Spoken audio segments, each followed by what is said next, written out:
মুসলমান ভাইরারে আমার, যুবক বন্ধুরা, পর্দার অন্তরালের মা বোনেরা, প্লিজ দিলটা নরম করে দিবেন। একজন বাবাজি উঠা বসা করবেন না, কোনো দিকে নজর দিবেন না। ও মুসলমান বাবাজি রে,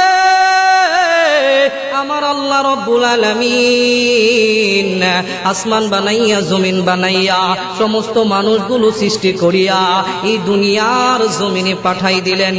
ও বাজান রে, মানুষগুলি দুনিয়ার জমিনে চলে আসার পরে বিদ্যা বুদ্ধির বড়ে দাম্ভিক পূর্ণ জীবন গঠন করে। এই মানুষগুলি বাপ দাদার ধর্ম লাত মানাত উজ্জা এবং সরস্বতী আফ্রোদতী, কেউ বা কালী, কেউ বা মহাদেবে, কেউ বা ঠাকুর, কেউ বা রঙ্গ, কেউ বা সঙ্গ, কেউ বা গাছের পূজা, কেউ বা মাছের পূজা। ও বাজা, নানা মানুষ নানাবিধ শিরক বেদাতের মধ্যে যখন লিপ্ত হয়ে যায়, ও বাজান রে, ঠিক তদানীনকাল সময়ে আমার আল্লাহ রব্বুল আলামিন খারাপ মানুষগুলোকে ভালো বানাবার জন্যে, অসভ্য মানুষগুলোকে সভ্য বানাবার জন্যে, অভদ্র মানুষগুলোকে ভদ্র বানাবার জন্যে, কোরআন বলা মানুষগুলোকে কোরআনের পক্ষে আনার জন্যে আমার আল্লাহ রব্বুল আলামিন তার কুদরতি পার্লামেন্টের সিদ্ধান্ত অনুযায়ী এই দুনিয়ার জমিনে দুইটা নিয়ামত, দুইটা রহমত, দুইটা বরকত নাজিল করে দিলেন। এক নম্বরে বিশ্ব নবী জনাবে মুহাম্মদ আরবি সাল্লাল্লাহু আলাইহি ওয়াসাল্লাম, দ্বিতীয় নম্বরে নবীজির উপরে নুন নামক 30 পারা কোরআন আমার আল্লাহ নাজিল করে দিলেন। আরো জোরে বলেন না সুবহানাল্লাহ, আওয়াজ দিয়ে বলেন না সুবহানাল্লাহ। ও মুসলমান বাবাজি রে, আমি আপনাদের সম্মুখে ছোট্ট একখানা সূরা তেলাওয়াত করেছি, সূরাতুল ইখলাস তেলাওয়াত করেছি। ও বাবাজি রে, এই সূরাতুল ইখলাসকে সামনে রেখে আমি আপনাদের সম্মুখে কিছু কথা বলবো বাবাজি। ও বাজান, আমার আল্লাহ রব্বুল আলামিন সূরাতুল ইখলাস কেন নাজিল করলেন, কোন প্রেক্ষাপটে নাজিল করলেন, কোন সময় নাজিল করলেন, এই সূরাতুল ইখলাসের ফজিলত কি, পড়লে লাভ কি? আল্লাহর নবীর সাহাবী হযরত আবু হুরায়রা রাদিয়াল্লাহু তাআলা আনহু থেকে বর্ণিত, আল্লাহর নবী বিশ্ব নবী মুহাম্মদ আরবি সাল্লাল্লাহু আলাইহি ওয়াসাল্লাম বলেন, কোন বান্দা বান্দি যদি গো সূরাতুল ইখলাস একবার তেলাওয়াত করে আমার আল্লাহ রব্বুল আলামিন তার আমলনামায় 10 পারা কোরআনুল কারীম তেলাওয়াত করলে যে নেকি হবে, ওই পরিমাণ নেকি আমার আল্লাহ দিয়ে দিবে। ও বাবাজি, আর যদি কোন বান্দা বান্দি 3 বার তেলাওয়াত করে, এক খতম কোরআনুল কারীমে তেলাওয়াত করলে যেই পরিমাণ নেকি হইতো, আমার আল্লাহ ওই বান্দা বান্দির আমলনামায় ওই পরিমাণ নেকি দিয়ে দিবে। এই জন্য বাবাজি রে, এইখানে শেষ নয়, আল্লাহর নবীর আরেকজন সাহাবী আনাস ইবনে মালিক রাদিয়াল্লাহু তাআলা আনহু থেকে বর্ণিত, আমি ফজিলত গুলো হাদিস থেকে শোনাচ্ছি। আল্লাহর নবীর সাহাবী আনাস ইবনে মালিক রাদিয়াল্লাহু তাআলা আনহু বলেন, আল্লাহর নবী বিশ্ব নবী মুহাম্মদ আরবি তাবুকের যুদ্ধে আছে, এমন সময় হযরত জিবরাইল আলাইহিস সালাতু ওয়াস সালাম আল্লাহর নবীর কাছে এসে হাজির হইলেন, আর আল্লাহর নবীকে ডাক দিয়ে বলে, ওগো আল্লাহর নবী, ওগো বিশ্ব নবী, আপনার সাহাবী মুআবিয়া ইবনে মুআবিয়া ইন্তেকাল করেছে। ও নবী গো, আপনার সাহাবী মুআবিয়ার জানাজায় আপনাকে শরীক হতে হবে। আল্লাহর নবী বিশ্ব নবী মুহাম্মদ আরবি মুআবিয়া ইবনে মুআবিয়ার জানাজায় শরীক হলেন। এমন সময় বাবাজি আসমানটা অন্ধকার হয়ে যাচ্ছে, মেঘাচ্ছন্ন হয়ে যাচ্ছে। আল্লাহর নবী বিশ্ব নবী হযরত জিবরাইল আলাইহিস সালাতু ওয়াস সালামকে ডাক দিয়ে বলে, ও ভাই জিবরাইল, আকাশ মেঘাচ্ছন্ন হয়ে যাচ্ছে কেন?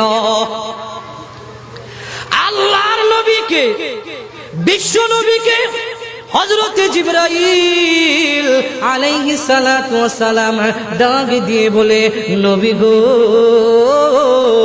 আপনার সাহাবী মুআবিয়া ইবনে মুআবিয়ার জানাজায় শরীক হওয়ার জন্য আসমান থেকে হাজার হাজার ফেরেশতা রওনা দিয়েছে।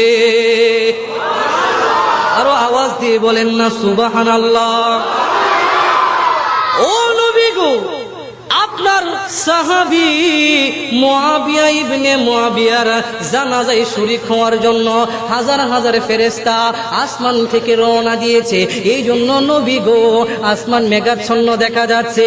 আল্লাহর নবী জিবরাইলকে ডাক দিয়ে বলে, ও ভাই জিবরাইল, আমার সাহাবী মুআবিয়া ইবনে মুআবিয়া এমন কি আমল করতো যে আমলের কারণে আমার আল্লাহ তার মর্যাদা এত বৃদ্ধি করে দিছে। আমার আল্লাহ তার মর্যাদা এত বৃদ্ধি করে দিছে।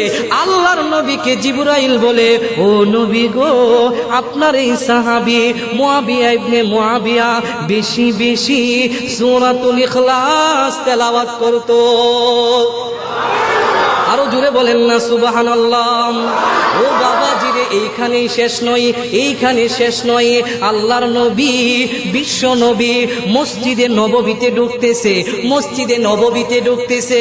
এমন সময় মসজিদে নববীর মেম্বারের পাশে একজন সাহাবী আল্লাহর কাছে দোয়া করতেছে, কান্নাকাটি করতেছে, দুই হাত তুলিয়া আল্লাহর কাছে বলতেছে, আসআলুকা ইয়া আল্লাহ, আসআলুকা ইয়া আহাদ, আসআলুকা ইয়া সামাদ, আসআলুকা ইয়া মান লাম ইয়ালিদ ওয়া লাম ইউলাদ। এইভাবে যখন দোয়া করতেছে, ওই সাহাবী তার দোয়ার মাঝে সূরাতুল ইখলাস ঢুকায়া দিছে।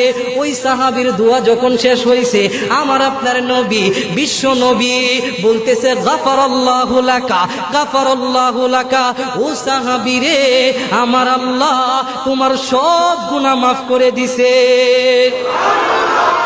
আরো জোরে বলেন না সুবহানাল্লাহ। এই বাজান কয়টা ফজিলতের কথা বলবো, অসংখ্য অগণিত ফজিলত। আল্লাহর নবী একদিন বসা মসজিদে নববীর পাশে, গ্রাম্য একজন সাহাবী নবীজির কাছে আসছে। নবীকে কি জানি বলবে, কি জানি বলবে। নবীর পাশে দাঁড়িয়ে রয়েছে, বলার সাহস পাচ্ছে না। আল্লাহর নবী সাহাবীকে ডেকে বলে, সাহাবী রে, তুমি আমাকে কিছু বলবানি? সাহাবী ডাক দিয়ে বলে, ইয়া রাসূলুল্লাহ, ইয়া হাবিবাল্লাহ, ওগো আল্লাহর নবী, ওগো বিশ্ব নবী, সকাল থেকে বিকাল পর্যন্ত খাটাখাটি করি, উপার্জন করি। ও নবী গো, মাথার ঘাম পায়ে ফেলি, কিন্তু নবী গো, আমার সংসারে কোনো রহমত নাই, আমার সংসারে কোনো বরকত নাই। ও নবী গো, আপনি একটা আমল দিন, যে আমল করলে আমার আল্লাহ আমার সংসারের মধ্যে রহমত বরকত দিয়া দিবে। আমার আল্লাহ আমার সংসারের মধ্যে রহমত বরকত দিবে, অভাব অনটন দূর করে দিবে। খেয়াল করে শুনবেন ভাই, এই যে কথাগুলি বলতেছি, যদি ফিল করতে পারেন, যদি এক একটা পয়েন্ট যদি আপনি নিজে পালন করতে পারেন, একটা পয়েন্টই যথেষ্ট। আপনি অভাব অনটনে ভুগতেছেন, তো এই যে একটা আমল আপনি পাইতেছেন। তো আল্লাহর নবী, বিশ্ব নবী মুহাম্মদ আরবি সাহাবীকে বলে, সাহাবী রে, আমি তোমাকে একটা আমল দিতেছি। ও সাহাবী রে, তুমি যদি এই আমলটা করতে পারো, আমার আল্লাহ তোমার সংসারে অভাব অনটন দূর করে দিবে। আল্লাহর নবী বলেন, সাহাবী রে, তুমি বেশি বেশি করে সূরাতুল ইখলাস তেলাওয়াত করবা। কি তেলাওয়াত করবা? কোন সূরা? সূরাতুল ইখলাস। ও মুক্তাগাছার বাজান, ও যুবক বন্ধুরে, প্লিজ দিলটা নরম করে দেন, হেদায়েতের নিয়তে বয়ানটা শুনেন, পরিবর্তনের জন্য শুনেন, মানার জন্য শুনেন। ও বন্ধু, এবার আল্লাহর নবীর কাছে বেশ কিছুদিন পরে ওই সাহাবীর সাথে সাক্ষাৎ হইছে। এবার আল্লাহর নবী সাহাবীকে বলে, ও সাহাবী রে, তোমার হালত কি, তোমার অবস্থান কি? আল্লাহর নবীকে সাহাবী ডাক দিয়ে বলে, নবী গো, আপনি যে আমল দিয়েছেন সূরাতুল ইখলাসে, এই সূরা আমি বেশি বেশি তেলাওয়াত করি। ও নবী গো, আমার আল্লাহ আমার সংসারের মাঝে এমন রহমত দিয়েছে, এমন বরকত দিয়েছে, নিজে খাই, অপরকে দেই, তারপরেও শেষ হয় না। আরো জোরে বলেন না সুবহানাল্লাহ।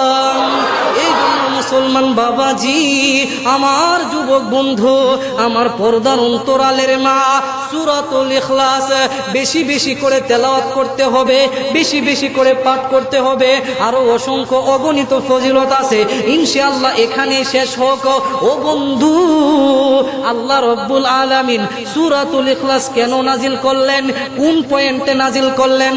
আল্লাহর নবীকে, বিশ্ব নবীকে, মুহাম্মদ আরবিকে কাফের বেদিনেরা প্রশ্ন করে, ও মুসলিমরা প্রশ্ন করে, কাফেররা বলে, এ মুহাম্মদ রে, তুমি যে আল্লাহর ইবাদত করো, তুমি যে আল্লাহর গোলামি করো, ওই আল্লাহ কয়জন? ওই আল্লাহ কয়জন? ওই আল্লাহর বাবার নাম কি? ওই আল্লাহর দাদার নাম কি? ওই আল্লাহ কোন বংশের? ওই আল্লাহ কিসের তৈরি? এইভাবে যখন আল্লাহর নবীকে কাফের বেদিনেরা প্রশ্ন করে, ও মুক্তাকাসার বাজান, আমার যুবক বন্ধুরে, আমার আপনার মালিক, আমার আপনার মাওলা আল্লাহ রব্বুল আলামিন তার কুদরতি পার্লামেন্টের সিদ্ধান্ত অনুযায়ী হযরতে জিবরাইল আলাইহিস সালাতু ওয়াস সালামকে বলে, ও জিবরাইল, যাও সূরাতুল ইখলাস আমার নবীর কাছে নিয়ে যাও। সূরাতুল ইখলাস নিয়ে ওই কাফের বেদিনদের দাঁত ভাঙা জবাব দিয়ে দাও আল্লাহর নবীর কাছে, বিশ্ব নবীর কাছে, মুহাম্মদ আরবির কাছে। হযরত জিবরাইল আলাইহিস সালাতু ওয়াস সালাম সালাম দিয়ে বলে, নবী গো, ও নবী, আমার আল্লাহ ওই কাফেরদের দাঁত ভাঙা জবাব দেওয়ার জন্য আল্লাহ রব্বুল আলামিন আপনার উপরে সম্পূর্ণ একটা সূরাতুল ইখলাস নাজিল করেছেন। আপনি তাদেরকে বলে দেন, আল্লাহ রব্বুল আলামিন বলে দেন, কুল হুয়াল্লাহু আহাদ আল্লাহুস সামাদ লাম ইয়ালিদ ওয়া লাম ইউলাদ ওয়া লাম ইয়াকুল লাহু কুফুয়ান আহাদ। সবাই পারেন না? সবাই বলেন, কুল হুয়াল্লাহু আহাদ আল্লাহুস সামাদ লাম ইয়ালিদ ওয়া লাম ইউলাদ ওয়া লাম ইয়াকুল লাহু কুফুয়ান আহাদ। ও নবী গো, আপনি কাফের বেদিনদেরকে জানিয়ে দেন। আল্লাহর নবী কাফেরদেরকে জানাইলেন, আল্লাহু আহাদ, ও কাফেরেরা, আমার আল্লাহ হলো আহাদ, আমার আল্লাহ এক, ও দ্বিতীয়, আমার আল্লাহর কোনো শরীক নাই। আল্লাহু সামাদ, আমার আল্লাহ অমুখাপেক্ষী, কারো মুখাপেক্ষী নন। ও কাফেরেরা, তোমরা জিজ্ঞাসা করেছিলে আমার আল্লাহর বাবাকে, আমার আল্লাহ কোন বংশের? ও কাফেররা, শুনে নাও, লাম ইয়ালিদ, আল্লাহ কাউকে জন্ম দেয়নি, ওয়া লাম ইউলাদ, তিনি কারো থেকে জন্ম নেয়নি, ওয়া লাম ইয়াকুল লাহু কুফুয়ান আহাদ, আর তার সমকক্ষ কেউ, সবাই বলেন, কেউ নাই। ও বাবাজিরে, কাফেরদেরকে, বেদিনদেরকে, নাফরমানদের ধাত ভাঙা জবাব দেওয়ার জন্য আমার আল্লাহ সূরাতুল ইখলাস নাজিল করলেন। ও বন্ধু, কিন্তু বাবাজি, আল্লাহু আহাদ, আল্লাহু আহাদ, কুল হুয়াল্লাহু আহাদ, আল্লাহ হলেন এক। ঈমানদার যারা, ঈমান এনেছে যারা, তারা কই আল্লাহকে মানে? আরে কই আল্লাহ, এক আল্লাহকে মানে কেমন করে? কারণ তারা যে কালিমা পড়েছে, লা ইলাহা ইল্লাল্লাহ, নাই কোনো মাবুদ আল্লাহ ছাড়া, মুহাম্মাদুর রাসূলুল্লাহ, মুহাম্মদ সাল্লাল্লাহু আলাইহি ওয়াসাল্লাম আল্লাহ তাআলার রাসূল। ও বন্ধু, আমি আপনি কালিমার মধ্যে এক আল্লাহকে মেনে নিয়েছি, এক আল্লাহকে স্বীকার করেছি, আর পাশাপাশি আল্লাহর রাসূলকেও আমরা মেনে নিয়েছি। জুড়ে বলেন ঠিক কিনা? এই জন্য যারা এক আল্লাহকে মেনে নিবে, এক আল্লাহর প্রতি ঈমান আনবে, আল্লাহ রব্বুল আলামিন কারা সত্যবাদী তাদের কথাও কোরআনের মধ্যে বলতেছেন, ইন্নামাল মুমিনুনাল্লাযীনা আমানু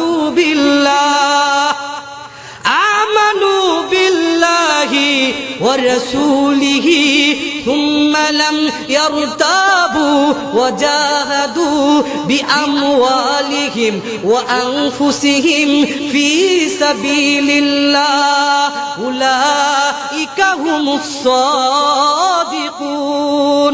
আল্লাহু আকবার। জুড়ে বলেন না আল্লাহু আকবার। আমার আল্লাহ রব্বুল আলামিন এক আল্লাহর প্রতি ঈমানের কথা কোরআনেও বলতেছেন। ঈমানের দাবিতে সত্যবাদী কারা? আল্লাহ রব্বুল আলামিন বলেন, আমানু বিল্লাহ, যারা আমার উপরে ঈমান এনেছে, ওয়া রাসূলিহি, আমার রাসূলের উপরে ঈমান এনেছে, সুম্মা লাম ইয়ারতাবু, অন্তরে কোনো সন্দেহ করে নাই, মনে কোনো দ্বিধা করে নাই, ওয়া জাহাদু, জিহাদ করেছে, বিআমওয়ালিহিম, মাল দ্বারা, ওয়া আনফুসিহিম, জান দ্বারা, ফি সাবিলিল্লাহ, আমি আল্লাহর রাস্তায়, আমি আল্লাহ বলে দিলাম, উলাইকা হুমুস সাদিকুন, ঈমানের দাবিতে এই বান্দা বান্দিরাই সত্যবাদী। তো আমরা জানলাম ঈমানের দাবিতে সত্যবাদী কারা? যারা আল্লাহর উপরে ঈমান আনছে। ও ভাই, ও বন্ধু, আল্লাহর উপরে ঈমান আনার পরে অন্য আয়াতে আসতেছেন, আল্লাহ বলেন, ইয়া আইয়ুহাল্লাযীনা আমানুত্তাকুল্লাহ, ঈমান আনছো আর আমি আল্লাহকে, ইত্তাকুল্লাহ, আমি আল্লাহকে ভয় করো, ওয়া কুনু মা'আস সাদিকিন, আর সত্যবাদীদের বন্ধু হয়ে যাও। কাদের বন্ধু? কাদের বন্ধু? সত্যবাদী হলেন সাহাবায়ে কেরাম, সত্যবাদী হলেন আউলিয়ায়ে কেরাম, সত্যবাদী হলেন হক্কানি রব্বানি উলামায়ে কেরাম। সত্যবাদীদের সঙ্গী হওয়ার জন্য বলতেছে। তো ভাই, আমরা যারা ঈমান আনলাম আল্লাহু আহাদ, আল্লাহর উপরে, তো আল্লাহর উপরে ঈমান আনার পরে এই ঈমানকে পরিপূর্ণ করার জন্য, ঈমানকে পরিপূর্ণ করার জন্য তিনটা কাজ করতে হবে। একজন মানুষ কামেলে মুমিন তখন হবে যতক্ষণ পর্যন্ত তিনটা গুণ তার মাঝে না আসবে, সে কামেলে মুমিন হবে না। ইকরার বিল লিসান, তাসদীক বিল জানান, আমাল বিল আরকান। এই যে কালিমা পড়ছি, আল্লাহু আহাদ, আল্লাহু আহাদ, আল্লাহর উপরে ঈমান আনছি, এক আল্লাহর প্রতি ঈমান আনছি, তো এই কালিমাটা জবানে স্বীকার করতে হবে, জবানে স্বীকার করতে হবে। 2 নম্বরে অন্তর দ্বারা বিশ্বাস করতে হবে। অনেকে তো জবান দিয়া হিন্দুরাও কালেমা কয় না? অনেক সময় দেখবেন বাবা, অনেক জায়গায় নাপিত, হিন্দু ও মুসলিম এরাও কালেমা পারে, কিন্তু না, জবানে আওয়াজ দিলে হবে না, অন্তরে এটা বিশ্বাস করতে। নির্বাচন আইলে দেখা যায় নৌকা নৌকা নৌকা নৌকা করে, কিন্তু ভুট্টা গিয়ে দেয় ধানে শীষ। আবার অনেকে দান দান করে নৌকায় দেয়, অনেকে হাত পাকা, কিন্তু বুড়ের সময় খোঁজ পাওয়া যায় না। এরা হলো মুনাফিক। আর যারা ঈমানওয়ালা, ঈমান কামেলে মুমিন, এরা কথা কখনো বরখেলাপ করবে না। জীবন যেতে পারে, মৃত্যু আসতে পারে, ফাঁসির মঞ্চে দাঁড়াতে পারে, আল্লাহর উপরে আস্থা হারাতে পারে না। জুড়ে বলেন ঠিক কিনা? যেটা বলবে সেটাই, আমি দেব হাত পাকাই, জীবন যাক হাত পাকা, মরে যাব হাত পাকা, ছাড়বো না। আর যদি মুনাফিক হয় তো দেখবেন চাপ দিছে তো ছড়ে গেছে। তো এই জন্য ইকরার বিল লিসান, তাসদীক বিল জানান, আপনার অন্তরে অন্তরে বিশ্বাস রাখতে হবে, বিশ্বাস স্থাপন করতে হবে। 3 নম্বরে হলো আমাল বিল আরকান, এটা আপনার বাস্তবে পরিণত করতে হবে।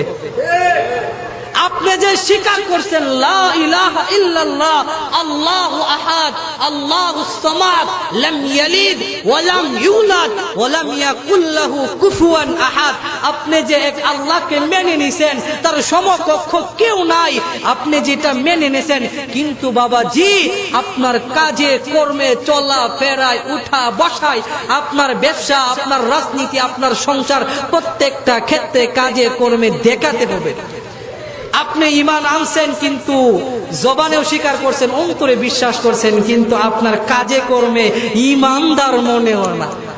দুইটা পাওয়া যায় আমাদের মাঝে, বিশ্বাস করছি, জবানে স্বীকার করছি, কিন্তু কাজে, হ্যাঁ এইটা খুব অভাব। তো ভাই আমরা যদি কাজে পরিণত না করি তাহলে এই ঈমানের কোনো দাম নাই। এই জন্য কুনু মা'আস সাদিকিন, যেহেতু মুরব্বীরা এসেছেন আর এখানে আজকে একটা ইসলাহি মাহফিল, এটা প্রতি জলসা চরমনের পক্ষ থেকে হয়। তো ভাই আমি একটা হালত শুধু বর্ণনা করে আমি বিদায় নেব, যেহেতু প্রচন্ড গরম আর অনেক দিন পরে এখানে বসেছি, তারপরও কথা বলতেছি, আল্লাহর কাছে লাখো কোটি শুকরিয়া। তো ওয়াকুনু মা'আস সাদিকিন, ঈমান আনার পরে ঈমানদারদের সাথে বলতেছে ইত্তাকুল্লাহ আমানু ইয়া আইয়ুহাল্লাযিনা আমানু ইত্তাকুল্লাহ আমানুত্তাকুল্লাহ। আল্লাহ বলেন ঈমানদার, হে ঈমানদার যারা ঈমান আনছো। আল্লাহ কাফেরদের বলে নাই, বেদিনদের বলে নাই, নালায়েক নাফরমানদেরকে বলে নাই। আল্লাহ বলেন আদর কইরা যারা ঈমান আনছে, আমানুত্তাকুল্লাহ, হে ঈমানদাররা আমি আল্লাহকে ভয় করো। ও ভয় করার সাথে সাথে সাথে সাথে রাখছে আরি, তো সাথে সাথে যে জিনিসটা থাকে এটার মান কম না বেশি? আরে ভাই এই একটা কোরআন, কোরআনের সাথে থাকে রেহাল, সাথে থাকে গিলাফ। এই গিলাফ যদি কখনো কোরআন থেকে সরে যায়, গিলাফ যদি কারো পায়ে লেগে যায়, সাথে সাথে এই গিলাফটাকে চুমু খাই না আমরা? আলেম লাগবে না, মূর্খ হোক, জাহেল হোক, তারপরেও সাথে সাথে কোরআনের গিলাফটাকে নিয়ে চুমু খাবে। কেন? তার সম্পর্ক কোরআনের সাথে। সম্মানিত উপস্থিতি, কাঠ, সাধারণ কাঠ আমরা কত কাজে ব্যবহার করি, আগুনে পুড়াই, কত কাজে লাগাই। এই সামান্য কাঠ যদি কোরআনের সাথে মিলে যায়, সম্পর্ক হয়ে যায়, তো এই রেহালের মূল্য বেড়ে যায় কিনা? ঠিক তেমনি ভাবে আল্লাহ রব্বুল আলামিন বলতেছেন আমি আল্লাহকে ভয় করো, ওয়াকুনু মা'আস সাদিকিন, ভয় করো আর সত্যবাদীদের সঙ্গী হয়ে যাও, সত্যবাদীদের সাথে থাকো, তাদের সাথে সম্পর্ক রাখো, তাদের সোহবতে যাও। ও বন্ধু, আমি আপনাদের কাছে হালত বর্ণনা করতে চাই। আমার ত্রিশালে আমি দেখেছি অনেক ছেলে ফেলে, আপনারা সাথে গেলে আমি নিজ চোখে প্রমাণ এদেরকে দেখেছি এলোমেলো করেছে। নামাজ তো দূরের কথা, ফ্যান শার্ট ফ্যাশন ছিল এদের কাজ, উল্টা পাল্টা জীবন যাপন করত। আজ এই ছেলেগুলি এমন পরিবর্তন হয়েছে, এদেরকে যখন দেখি মনে হয় এরা উলামায়ে কেরাম, মনে হয় এক একজন হাফেজ, এক একজন আলেম। চিনা যায় না যে এরা জেনারেল, এরা শিক্ষিত, আরবি শিক্ষিত নয়।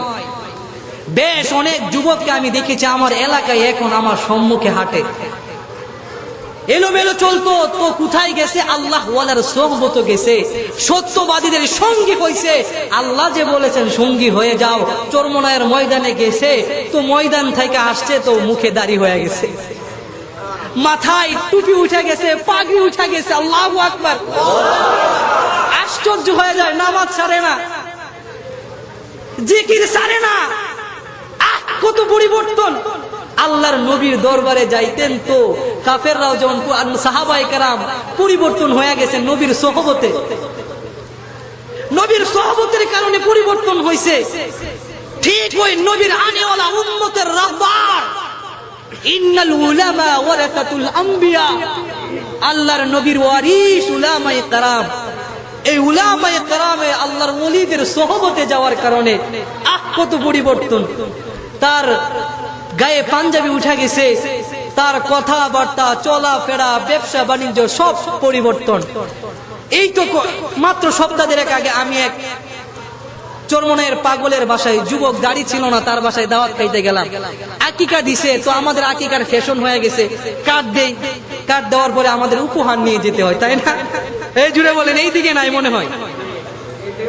হ্যাঁ, এটা কি নবীর সুন্নাত?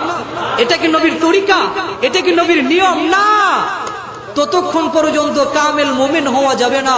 লা ইউমিনু আহাদুকুম হাত্তা আকুনা আহাব্বা ইলাই মিন ওয়ালিদিহি ওয়া ওয়ালাদিহি ওয়ান নাসি আজমাইন। আল্লাহর নবী বলেন, তোমার ধন সম্পদ, আহলে আওলাদ, পরিবার পরিজন ইবেন তুমি নিজে থেকে যতক্ষণ না পর্যন্ত আমি নবীকে ভালোবাসতে পারবা, মোহাব্বত করতে পারবা, ততক্ষণ পর্যন্ত তুমি কামিলে মুমিন হইতে পারবা না। কামিলে মুমিন হইতে গেলে আল্লাহর নবী যেইভাবে বিবাহ শাদী করেছেন, ব্যবসা করেছেন, চলাফেরা করেছেন, স্ত্রীদের সাথে ব্যবহার করেছেন, রাজনীতি করেছেন, প্রত্যেকটা ক্ষেত্রে প্রত্যেকটা নিয়ম আল্লাহর রাসূলের সাথে, রাসূলের রঙের সাথে আপনাকে মিলতে হবে। রাসূল মেসেজ দিয়ে গেছে, অনুসরণ করার নিয়ম পদ্ধতি আমার আপনার কাছে দিয়ে গেছে। ওই নিয়ম পদ্ধতি যদি আমি আপনি অবলম্বন না করি, ওই নিয়ম পদ্ধতি যদি আমার আপনার জীবনের সাথে না মিলাই, আমি আপনি কখনো পরিপূর্ণ মুমিন হতে পারবো না। তো আমি তার বাসায় দাওয়াত খাইতে গেলাম, গিয়ে দেখি এক জাক উলামায়ে কেরামকে দাওয়াত দিছে। সুবহানাল্লাহ বলবেন না ভাই?